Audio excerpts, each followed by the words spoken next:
Alô, queridos irmãos, a paz do Senhor, estamos aqui de volta no canal Vem Pela Palavra. Já quero pedir para você que é a primeira vez que está aqui no canal, clicar aqui embaixo para se inscrever. Tem um sininho do lado aí para você clicar para ser notificado cada novo vídeo que a gente colocar aqui no canal ou Vem Pela Palavra. Quero pedir para você deixar o seu like, o seu joinha, o seu comentário, é muito importante para nós. Também lhe informar que nós temos um grupo de WhatsApp, onde nós colocamos professores, superintendentes, alunos. Se você quiser fazer parte desse grupo de WhatsApp, aqui embaixo tem um link. É só você clicar que você vai ser direcionado para esse grupo de WhatsApp, onde ali trocamos ideias, compartilhamos conteúdos e tem sido uma bênção esse grupo de WhatsApp. Quer fazer? É só clicar aqui embaixo e você vai ir direto para esse grupo, tá bom? Não deixe de dar o seu comentário, isso é muito importante, o seu like vai nos ajudar aqui no nosso canal. Hoje estamos aqui para falar acerca da lição de número 9, quando fala do que Cristo fez, né? Deus, através de Cristo, envia dons, dá dons à sua igreja para que o corpo de Cristo seja assim unificado e permaneça unido. Nós vamos falar aqui sobre esta questão da unidade, sobre essa questão dos dons que foram oferecidos por Deus à igreja, para que a igreja mantenha-se unida, e depois nós vamos falar o objetivo desses dons, o porquê Deus deu esses dons. Então a nossa lição ela tem 3 objetivos: apresentar Cristo como o doador dos dons, depois ensinar como as habilidades dadas por Cristo funcionam, como cada habilidade funciona, e explicar que o corpo de Cristo precisa crescer, precisa expandir. Então isso tudo nós vamos ver agora nesse nosso encontro aqui, nesse nosso encontro especial que temos a oportunidade de falar. Eu oro para que você tenha aí uma excelente escola dominical, para que você tenha uma excelente aula, para que você seja produtivo aí com seus alunos, que você tenha a atenção máxima deles, eu torço para isso. A nossa dica para essa aula, como eu venho dando dicas todas as aulas, cada aula desse trimestre, nós estamos aqui trazendo uma proposta de dinâmica para você fazer na sua classe. Para esse domingo, do dia 9, como nós estamos falando dos dons, e esses dons se manifestam através de ministérios que Deus dá no contexto da igreja, eu gostaria que nós fizéssemos uma dinâmica da seguinte forma: que você entregasse para os irmãos um papel e um lápis e pedisse eles para descrever ali quais são as partes hierárquicas da igreja que eles fazem parte, a começar do cooperador até o pastor. Se não é o pastor, se for o presbítero, se for o evangelista, enfim, para que eles façam essa relação então das hierarquias, ou seja, desses cargos eclesiásticos no contexto da igreja local. Peça isso e, se possível, que eles coloquem o nome dessas pessoas que exercem esses cargos, o nome dos cooperadores, o nome dos diáconos, das diaconisas, o nome dos presbíteros. Isso é muito importante para que a gente possa fazer uma ideia de como os nossos irmãos estão conhecendo a igreja que fazem parte, e se eles conseguem observar os ministérios, as chamadas, os dons que Deus tem dado a algumas pessoas no contexto da igreja. Eu te garanto que você vai ficar surpreendido com as anotações, com as abordagens que os alunos farão para ti nessa aula. Então faz aí essa dinâmica, tá? Papel, uma caneta, um lápis, e peça que os seus alunos descrevam então os cargos eclesiásticos que compõem a sua congregação local. E não somente esses cargos, mas que relacione os nomes em relação a cada cargo eclesiástico exercido dentro da igreja, tá bom? Faça isso e depois vem aqui me comentar como foi essa experiência, como foi essa dinâmica que você aplicou aí na sua aula da escola dominical. Pois bem, agora tendo uma abordagem um pouco mais do conteúdo, nós vamos ver que o texto de referência está em Efésios capítulo 4, e desde a primeira lição até agora o nosso comentarista vem discorrendo o que nós chamamos de leitura de carreirinha. ele pega partes do texto, depois de onde parou ele segue, depois de onde ele parou ele segue. Então ele vem fazendo isso desde o início do livro dessa carta de Paulo aos Efésios. Agora nós estamos no capítulo 4, a partir do verso 7. Né? A partir do verso 7. O texto áureo é o verso 11, mas o texto de referência começa a partir do verso 7. É importante que você permita que seus alunos releiem esse texto em classe. Faça uma leitura alternada, faça uma leitura que cada um leia um verso, ou então os homens, por exemplo, leiam os ímpares, as mulheres leiam os pares, e dessa forma você vai dinamizar a leitura, e essa leitura é muito importante para a compreensão da lição. Então aí nós vamos ver que as riquezas da graça de Deus, ela vai contemplar os mais diversos dons e ministérios que Deus concede à igreja através da pessoa do Espírito Santo de Deus. Então, esses dons eles são dados para cada membro aperfeiçoar o que nós chamamos de visão global, de um entendimento global, que a igreja de Cristo, o corpo de Cristo, na sua totalidade, seja edificado. Então, esses dons, essas dádivas, esses presentes são dados por Deus para quê? Para que a sua igreja seja abençoada, para que a igreja do Senhor seja aí abençoada, e como o próprio título da lição diz, que a igreja possa se manter unida, que a igreja possa se manter unida nesse propósito e nesse objetivo. Falando então de quem dá os dons, né? Nós estamos falando da pessoa do nosso Senhor e Salvador Jesus Cristo, né? Então, ele é o doador desses dons. O próprio Jesus é quem entrega esses dons. O próprio Jesus é quem administra esses dons. É ele que dá a cada um. Então, nós podemos dizer então que o fundamento da unidade dos dons passa pela pessoa do nosso Senhor Jesus Cristo, que concede uma graça, ou seja, que é capaz de conceder essa graça maravilhosa, que ministra essa graça, que faz com que pessoas, ainda que despidas de si mesmo, de ter em si mesmo conhecimento, possam falar com sabedoria, conhecimento e entendimento daquilo que recebeu do Senhor. Então quem faz isso é o Espírito Santo de Deus.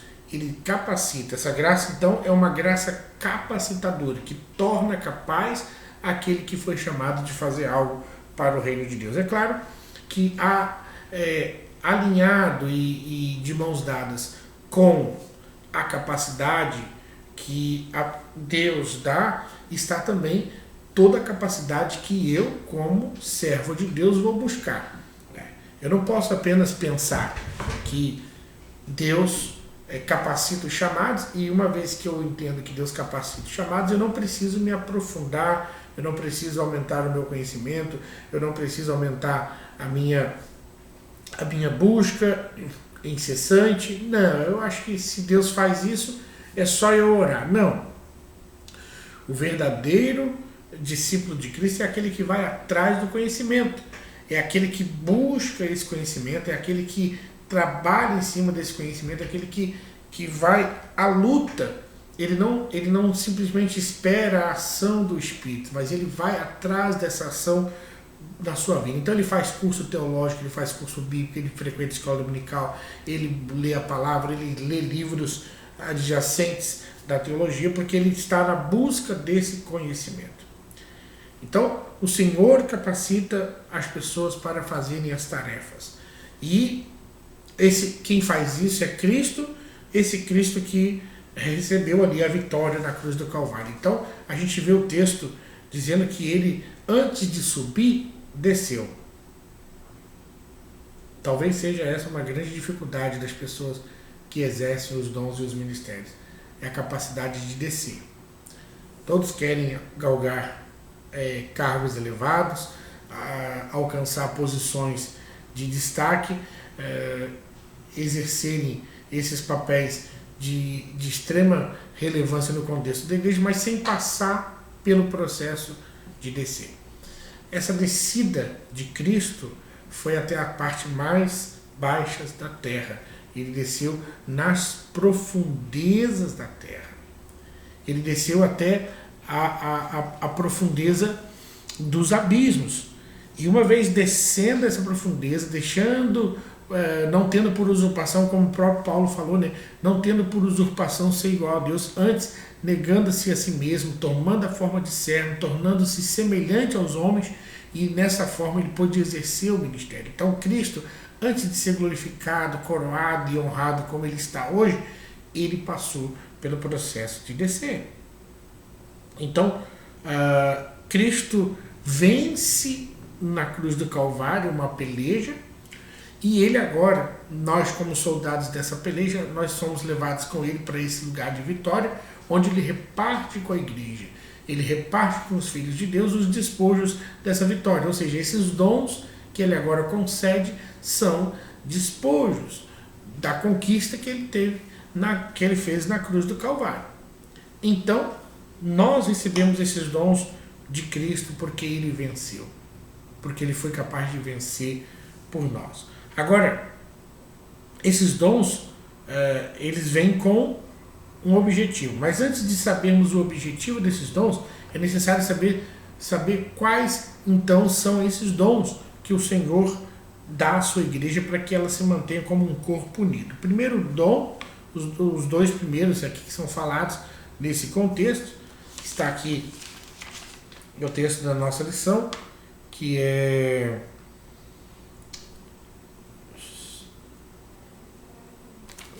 o dons de apóstolos e profetas. O que seria esse dom na atualidade?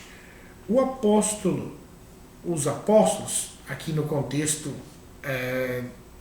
real do texto, tá? De forma literal, eles tinham autoridade em toda a igreja. Ele era constituído por um pequeno grupo de pessoas e que tinham um chamado muito significante. Eles foram chamados para testemunhar a Cristo e mostrar às pessoas que aquele Cristo havia ressuscitado e agora estava vivo e habitava entre os seus. Então, esse era o trabalho dos apóstolos. Então, era instruir os crentes na verdade do Evangelho. Os apóstolos tinham por objetivo ensinar os crentes, dar esses ensinamentos acerca de tudo aquilo que eles haviam ouvido, daquilo que eles haviam aprendido, daquilo que lhes chegou ao conhecimento. Era essa a responsabilidade dos apóstolos. E os profetas eram os porta-vozes de Deus. Eram aqueles que, diferente do dom de profecia, né, mas eram aqueles que falavam movidos pelo Espírito Santo para a edificação da igreja. Eram pessoas que anunciavam a palavra de Deus mergulhados profundamente na unção do Espírito Santo. Então os profetas também são dons dados por Deus para que o corpo de Cristo permaneçam na unidade que o Senhor quer. Depois vem falando dos evangelistas. Ao contrário do que se tornou hoje o cargo de evangelista dentro da nossa igreja, esses evangelistas que são mencionados nesses dons dados por Deus à igreja, esses evangelistas tinham o papel de evangelizar mesmo.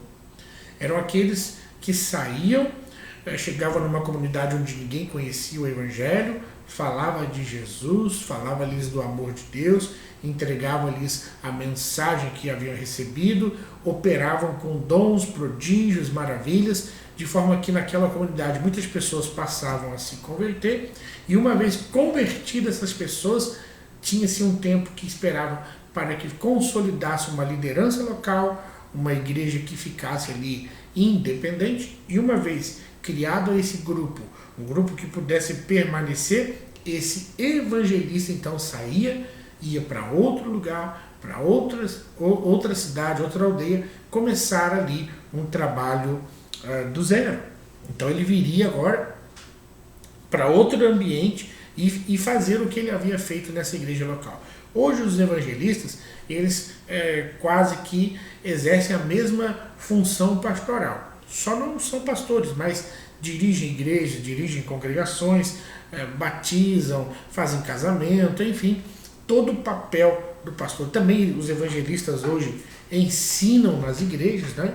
Mas os evangelistas aqui, que o texto fala que Deus deu para a igreja, eram o que nós podemos hoje dizer que eram os missionários, tá bom? Pessoas que saíam e implantavam igrejas em comunidades que ainda não conheciam Jesus, em comunidades que ainda não haviam recebido o Evangelho. Eles tinham essa incumbência de fazer esse trabalho fenomenal.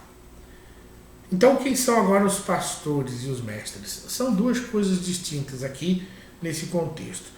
Embora na atualidade a gente é forçado a pensar que o pastor precisa de noção de mestre, ele precisa ser um mestre para ser pastor. Agora, não necessariamente o mestre precisa ser pastor. Por quê? Porque o mestre são aqueles que têm um conhecimento profundo das verdades do Evangelho. São aqueles homens que Deus constituiu de mentes poderosas, de mentes plenamente amplas, flexíveis, sensíveis, as quais o Senhor usa para que eles possam passar e guardar, e não somente passar, mas também fazer com que seja delimitado os parâmetros reais do Evangelho. Então os nossos mestres são os que ensinam, e ensinam por excelência. São os PhDs, são os mestrados, os doutorados, homens que dominam a área do conhecimento não somente bíblico, mas também secular. Homens profundamente eruditos, né?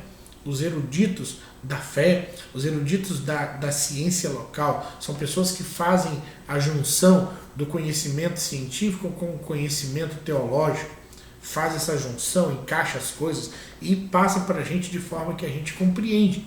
Então são homens que detêm o conhecimento, e não só detêm, mas também compartilham esses conhecimentos. Então nós vemos que o pastor precisa um pouco desse dom, porque na atual conjuntura está sob a responsabilidade do pastor ensinar o rebanho de Cristo, ensinar as ovelhas, dar a elas o alimento necessário. Porém, os mestres não necessariamente deverão ser pastores. Deverão, muitas vezes, os mestres estar dentro das universidades, estarem dentro dos seminários, fazendo simpósios, criando debates acerca de temas de correntes atuais. Então esses são os mestres que o Senhor tem dado à igreja. E nós temos, graças a Deus, no Brasil, excelentes mestres. Nós não precisamos abrir mão dos nossos conceitos pentecostais, porque nós temos aí grandes homens que são mestres dentro dessa área que nós chamamos do pentecostalismo. Temos Abraão de Almeida, temos Cláudio Ono de Andrade, e aí poderíamos citar tantos outros que são pensadores, né? E que a gente não precisa sair da nossa caixinha. Nós temos aí, na atualidade, Luciano Subirá, um excelente mestre, um mestre por excelência que Deus deu à igreja do Brasil, né? Um homem com uma mente riquíssima. Então a gente não precisa tomar nem de outra fonte, porque talvez alguns, pela escassez que se tinha dentro do movimento pentecostal de mestres, passaram a beber fontes de segmentos que não correspondem ao nosso. E nós temos hoje grandes movimentos dentro da igreja, dos jovens, adolescentes, adultos, pessoas que tendem mais a dar crédito às igrejas que não tem o movimento pentecostal como a presbiteriana, metodista e as demais, por conta de faltarem mestres de ponta. Mas nós temos aí sim grandes ensinadores no nosso contexto pentecostal que devem merecer o nosso crédito, que devem merecer a nossa atenção. Terceiro e último objetivo da lição vai falar o porquê que Deus então dá esses dons, por que Deus dá esses dons.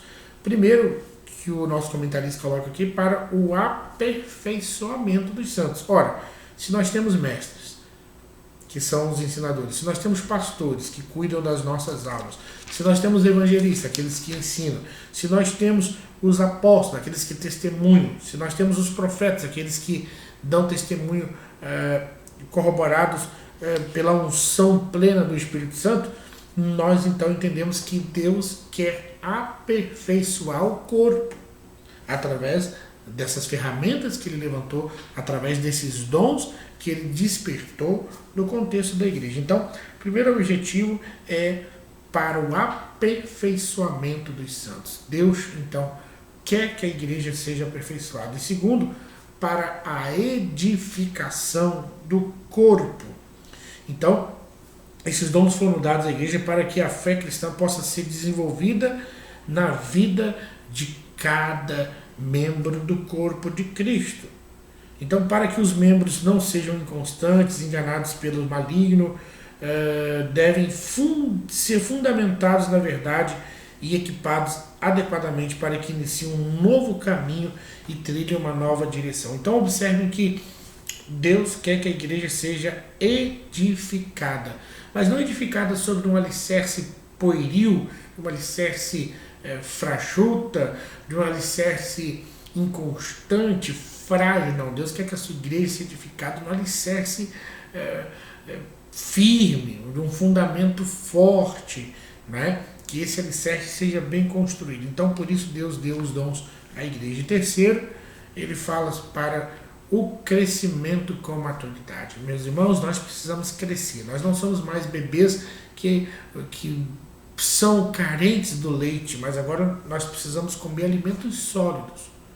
Alimentos sólidos que nos fortalecerão e que nos hão de preparar para batalhas maiores, batalhas mais gigantes. Então, que Deus em Cristo abençoe a sua igreja e que nós possamos, como igreja do Senhor, ter esses dons despertados a cada dia no nosso contexto. Seja você um pastor, seja você um mestre, seja você um evangelista, seja você um apóstolo, seja você um profeta de Deus. Deus quer usar você para te dar esses dons, para que o corpo de Cristo permaneça crescendo e sendo edificado, tá bom? Que Deus te abençoe, um beijo no seu coração e se Ele nos permitir, nós nos vemos aqui no nosso próximo vídeo. Deus abençoe.